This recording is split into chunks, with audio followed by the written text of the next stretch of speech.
You're listening to Blue Collar CEO, the podcast that's all about helping you build a better, more profitable, and more sustainable home service business. Each week, we'll cover a different topic that will help enable your company to move forward to success. And here's your host, Ryan Redding.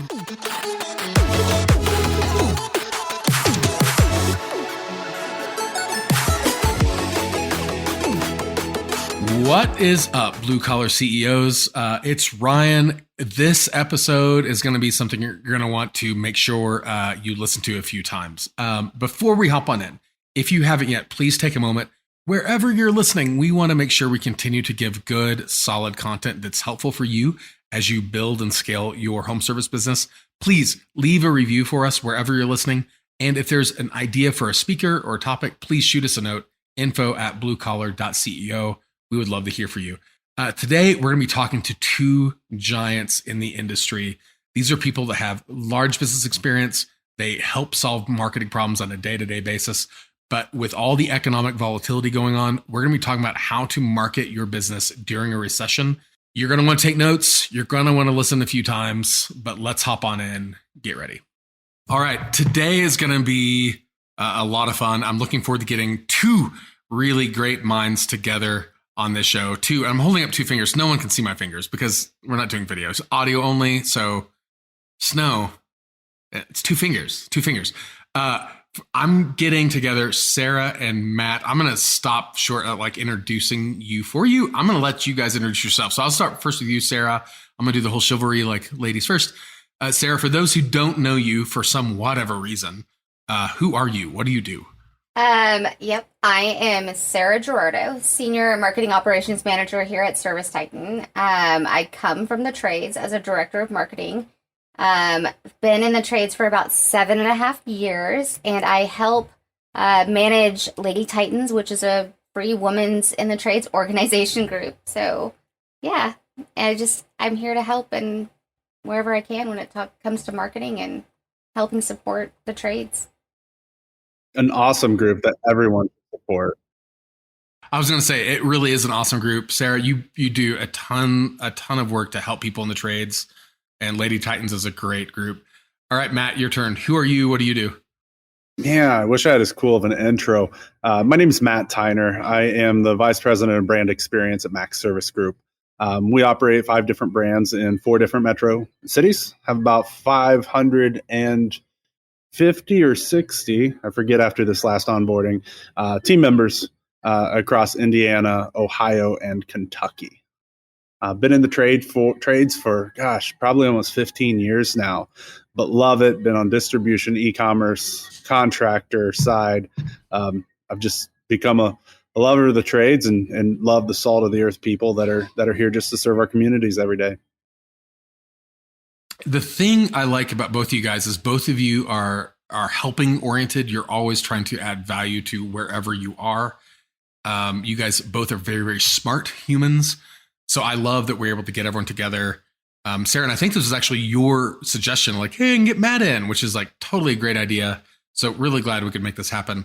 One of the things I know a lot of people are interested in right now, not to get political because I don't want to go down that road, but a lot of people are throwing around the big R word, recession. And anytime that there's economic uncertainty and volatility, it causes people, sometimes it causes people just to do stupid things and freak out.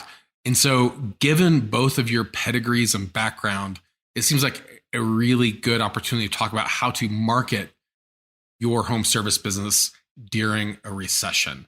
So I literally cannot think of 2 better humans to bring together to do this powwow. So maybe first, Sarah, again, I'm going to throw this to you. When you talk about marketing a home service business during a recession, tell me just, I guess, real quickly, what comes to mind? Why is that an important thing for you? Why do you feel like so many people struggle with it? Why is that something that right now you're passionate about addressing? Well, I mean, it's kind of funny. I started really talking about this in July of last year, and people thought I was literally one of my friends were like, do we really want to bring up that word? And I'm like, yes, because perception is reality.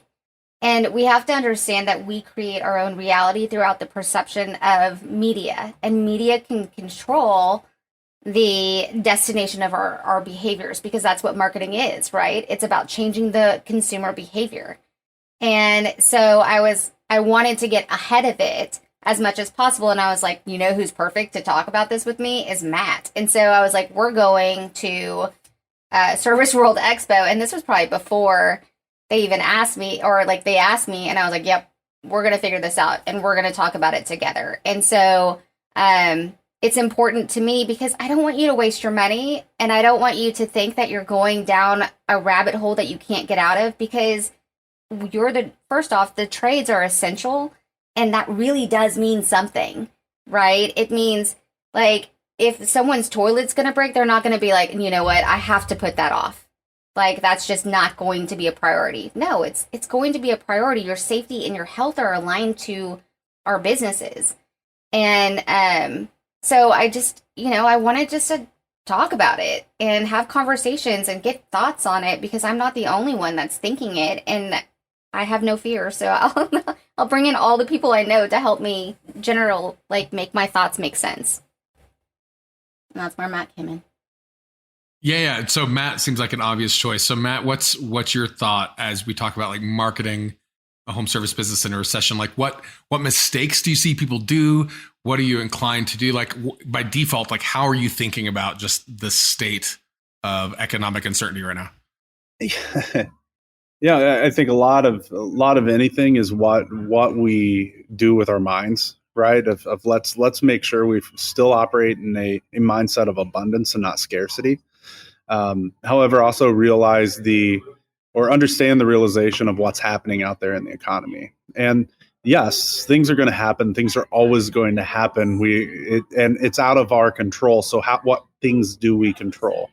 And I think really from a theme perspective going into next year, focus is such a huge one, to be able to make sure that we're focusing on the right things. We have the right people in the right seats to be able to make sure that we can help be the best business possible.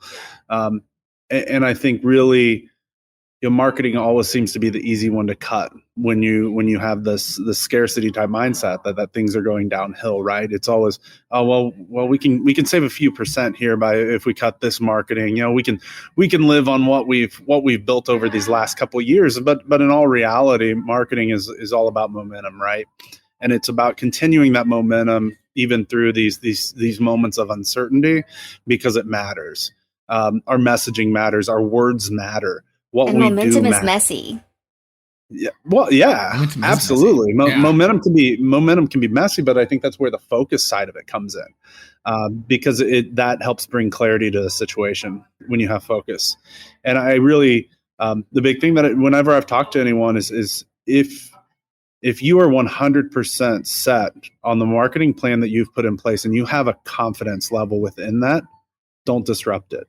Keep that going, because as soon as you put a pause on marketing, you may not feel it immediately, but a couple months down the road, when that demand and intent kicks in, that's when you're going to feel it, because you're setting with all your marketing messaging, you're setting and eliciting that emotion in someone's mind, right? And it's not always something that's going to pay off immediately. That's why you have customer acquisition tactics, right?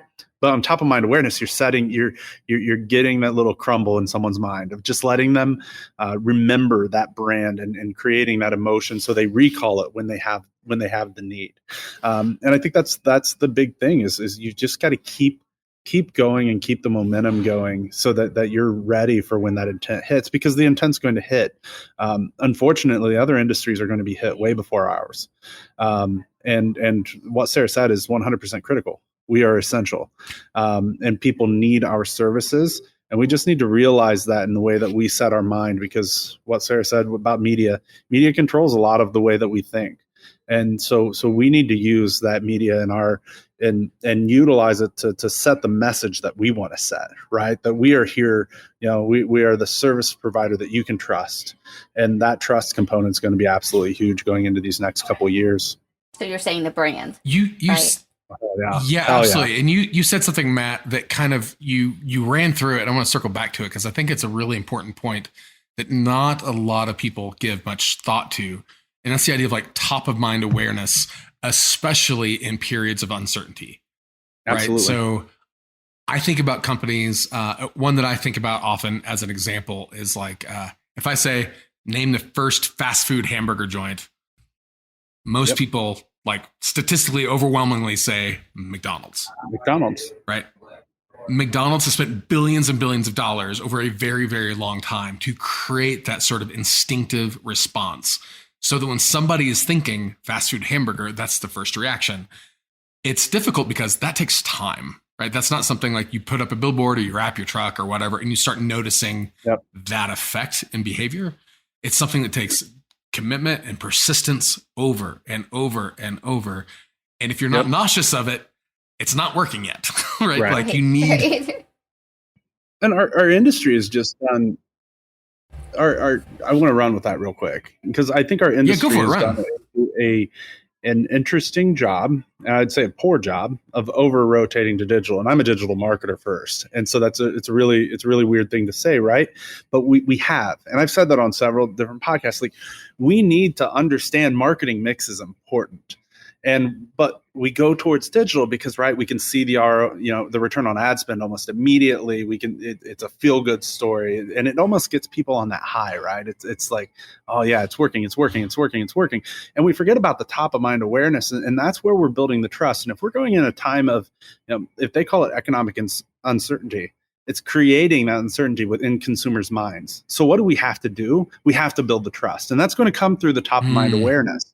And that's why it's so critical that our commercials aren't sales pitches. They're not offers.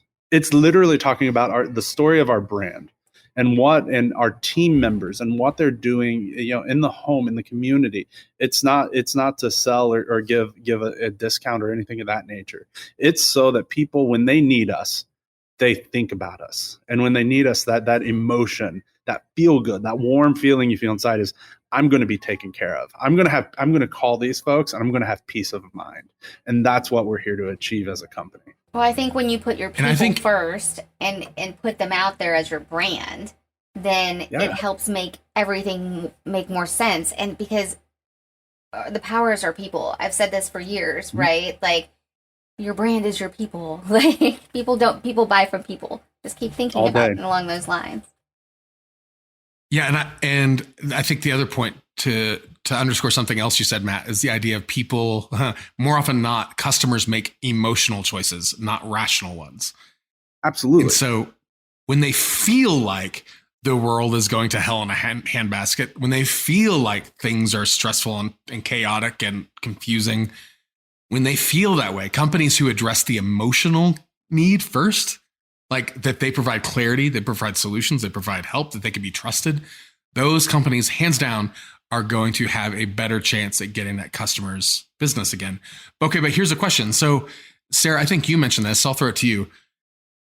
Clearly, water heaters are going to fail. Air conditioners are going to fail. People are going to have mechanical, plumbing, electrical issues in their house fail during economic uncertainty, right? Those components don't care about economic conditions.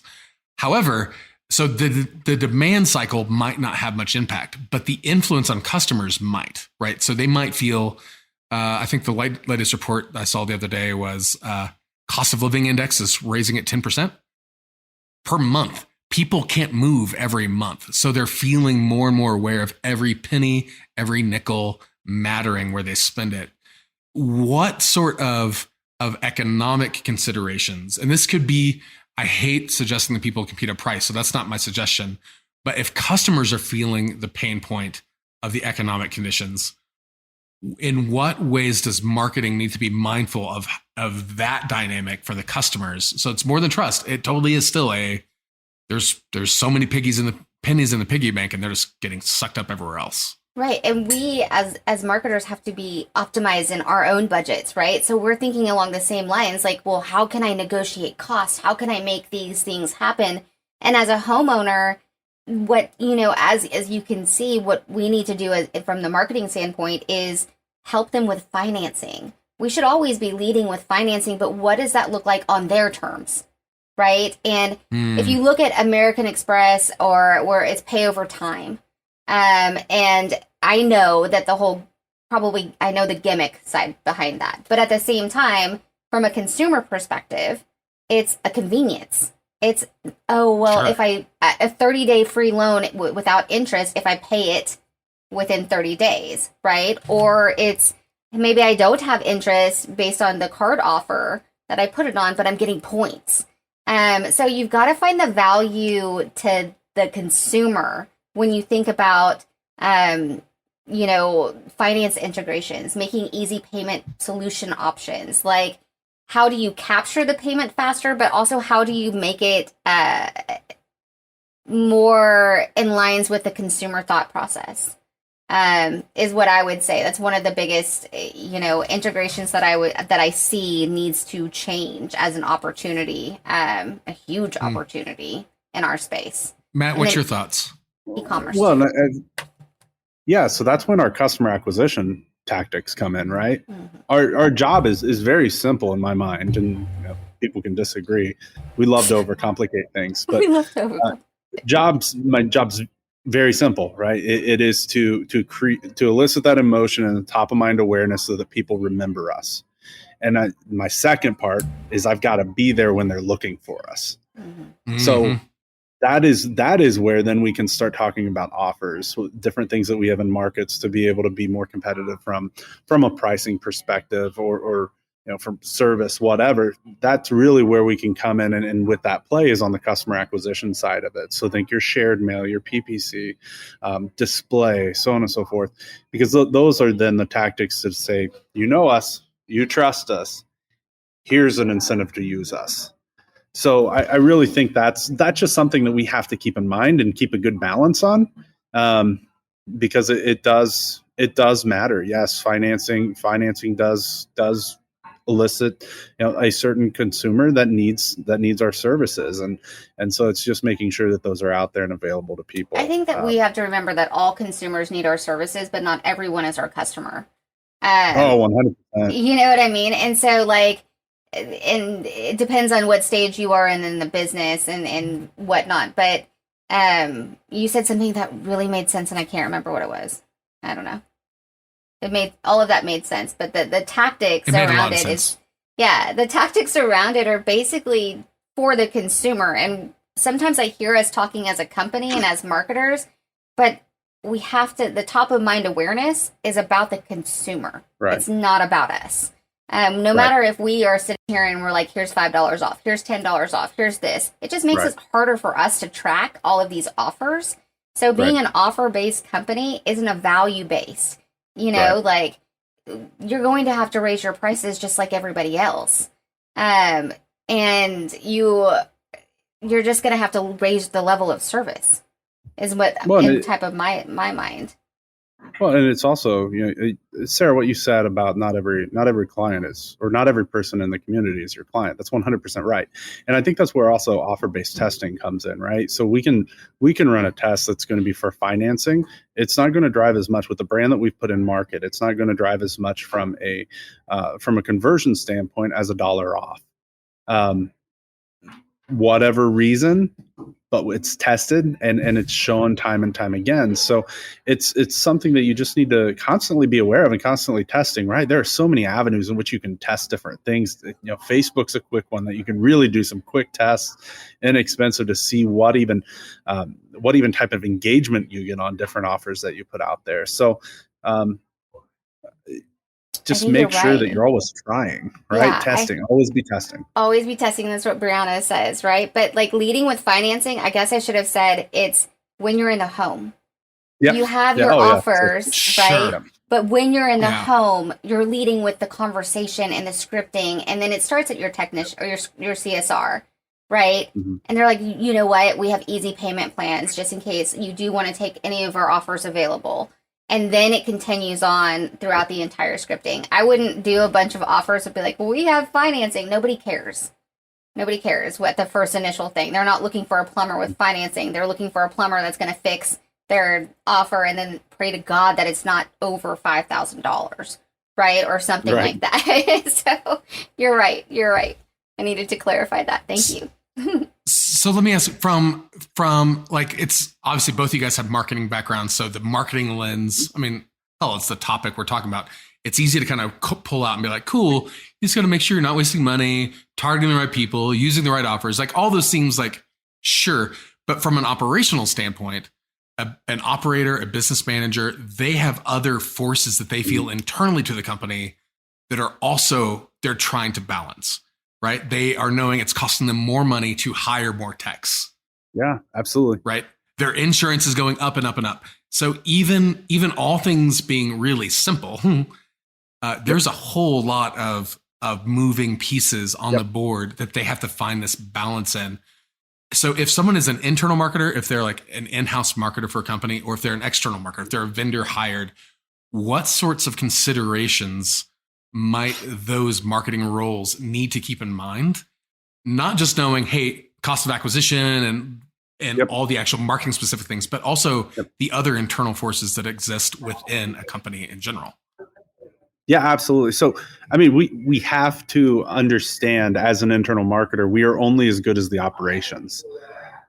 My marketing numbers look great because the operations can execute on the leads that we bring in.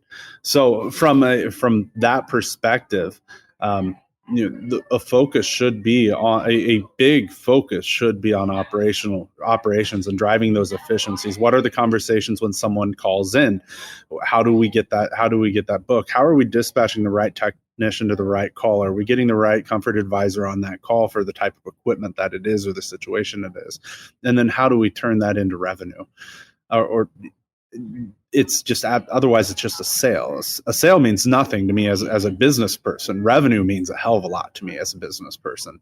So I think we've just got to constantly be fine tuning that and keeping that focus, because that's going to allow you to do more with your marketing and allow you to spend more in the right areas. And I'd say, whether you're a vendor, whether you're an internal marketer, our job is to help the operations. So we have some really good leading indicators, right, that we can see going into the operations to be able to let them know kind of what's going on. And then we should always have a pulse. I don't even care if you're a marketing agency helping out a contractor. You should have a pulse on the operations and how their operations is performing, and having those difficult conversations of, hey, here is somewhere that I think we could really give some help, or just give them the idea that, hey, maybe things aren't optimized in this area. Use that data. Don't approach it from a perspective of, oh, my marketing is not working because your operations is terrible. Like, that's not going to be a productive conversation. But what will be a productive conversation is, hey, I'm noticing here in this number, in the data that I'm seeing through the funnel, that we have a drop in the conversion rate within the last couple of days. What's leading to that? Are we seeing finance declines? Are we seeing people cancel? What is causing that? So we're bringing attention to the right places within the operations to be able to help them. Because if we don't help them, that problem that you're talking about is just going to fester, and it's going to become bigger, and it's going to compound. And we've got to address that problem. Otherwise, we can't do our job as marketers. Yeah. Yeah. And I think it's always like, marketing is operations, and operations is marketing. Absolutely. And it's everywhere. And so we work together, but the primary focus for a small business owner that might not have a marketer, and we teach this at events that we go around and talk to other owners and operators and marketers, and it's about the math. It's about measuring, making sure your budgets are optimized. Have a plan. Go back to that plan, change the plan, but at least start with a plan. Absolutely. Teach or act. So act like owners. So we're going to teach all of our team to act like an owner. Yep. Then we're going to teach the conversion opportunity, right? And then it's going to lead to happiness, which is happiness of our employees, happiness of our consumers, because everything that we need to do is just to optimize and deliver remarkable service.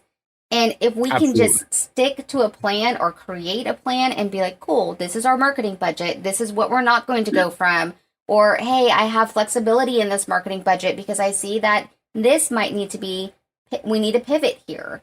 Right. It's having that mindset of abundancy instead of scarcity. If I could say that to anybody, it's like, change your mindset, change your ways.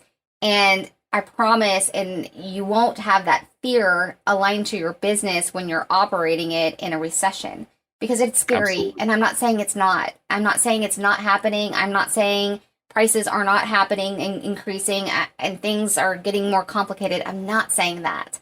But I'm saying that it depends on how much you want that to influence you. And yeah, you know. Ryan, you mentioned specifically on the pricing side of it, right? That's a whole conversation in and of itself, because pricing is based on the value that we deliver to the client, right? It's pricing is not based on what we're getting from the manufacturer in regards to cost of equipment. Yes, it plays into the margin component of it, but the value that we're able to offer is what's going to drive the price. So I think it's always needs to be a focus of a business owner, regardless of the size, is what type of service and value are we bringing to the table? And when I'm saying value, I'm not saying cheapness. I'm not saying discounts. I'm saying going above and beyond what the other people in the market provide from a service perspective, to be able to increase those expectations that another competitor can't provide.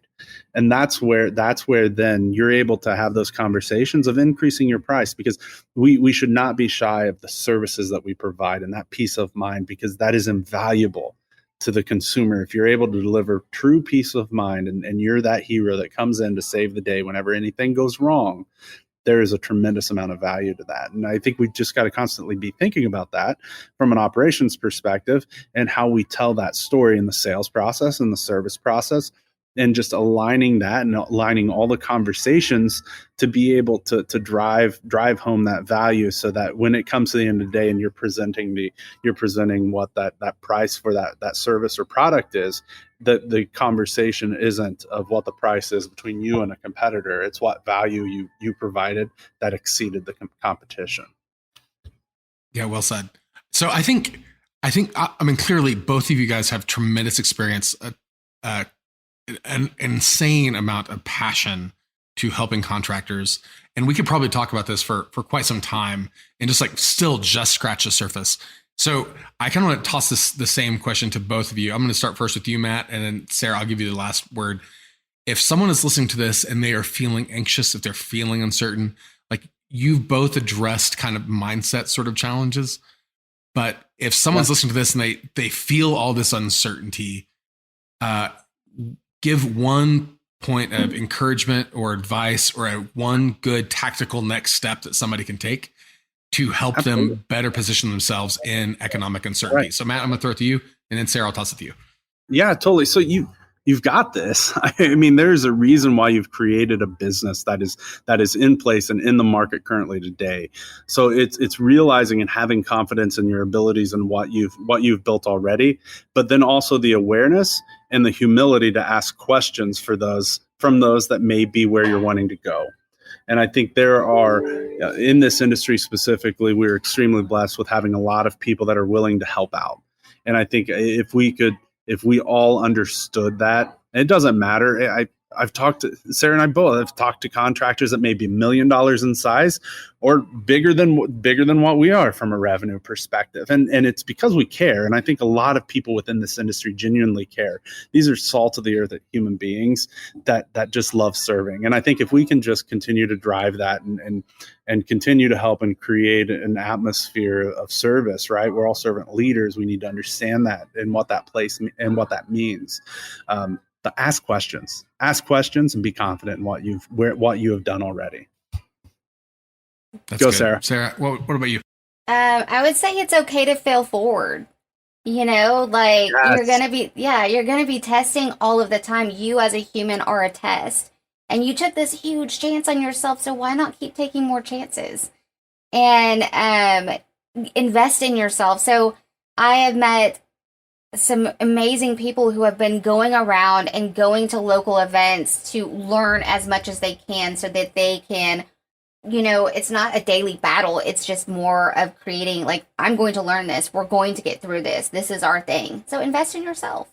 And I know that's money out the door, but it's money in the door before out the door. And so I really would just say, be kind, be graceful, and it's okay to have that fear, but acknowledge the fear and know that it's okay to fail forward. Yeah, we break a ton of shit every day. Yeah, breaking shit is incredible. But Sarah, I want to make sure I address something about the investing yourself, because I think you're right. I think people are like, I don't want to spend it, blah, blah, blah. There are a few things that I'm aware of in existence that can have almost a guaranteed triple digit multiple return than investing in yourself, right? Like banks and like savings accounts and stocks might be single digit, maybe double digit. Most businesses, if they're exceptionally run, will be a double digit return. Investing in yourself has the capacity to have 3 or 4 digit return all day, every day. If anyone's afraid of making that sort of investment, it is nonsense. It's bonkers. So I think what you said is well timed. Awesome. Well, thank you so much. As always.